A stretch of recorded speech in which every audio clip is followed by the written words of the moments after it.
আচ্ছা যাই হোক, চশমাটা আগে লাগাই লই। আপনারা তো দৃশ্যটা তো দেখরা, নয়া ধনী হয়েছেন, তাই কুরবানি দিছুন বুঝুন নি। ছাদের উপরে উঠিয়া এক টুকরা করে ইটাই দিতেছে। এটার অর্থ কিতা বুঝতে পারছো নি?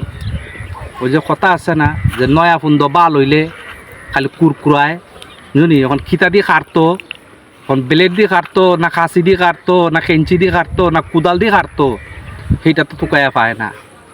তোর ভাগ্য বালা মনে কর তুই সুনামগঞ্জ এরিয়ার ভিতরে পড়ছস না, আর যেটা ছাদের উপরে উঠিয়া তুই একটা করে দিসলে না নি। আর আমার সুনামগঞ্জ এরিয়ার ভিতরে যদি তুই পড়তে না নি, বাথরুম থেকে গু নিয়া ইটাই তোর মুখের মধ্যে মারলাম নে, তোরা কুরবানি দেওয়া শিকাইলাম নে। না ফরমানের করে না ফরমান মাদার চুদ হল। তোরা ইলাকান দিস মানুষ তোরা কাছে গেছে একটু মাংসর লাগে সুন্দর মতন দিতে, ইটাই দেয় বড় লোক সুদাস। হাসাও কইছি যদি তুই গেলে আমার সুনামগঞ্জ এরিয়ার ভিতরে পড়তে গু দিটাইলাম না খালি তোর মুখের মধ্যে।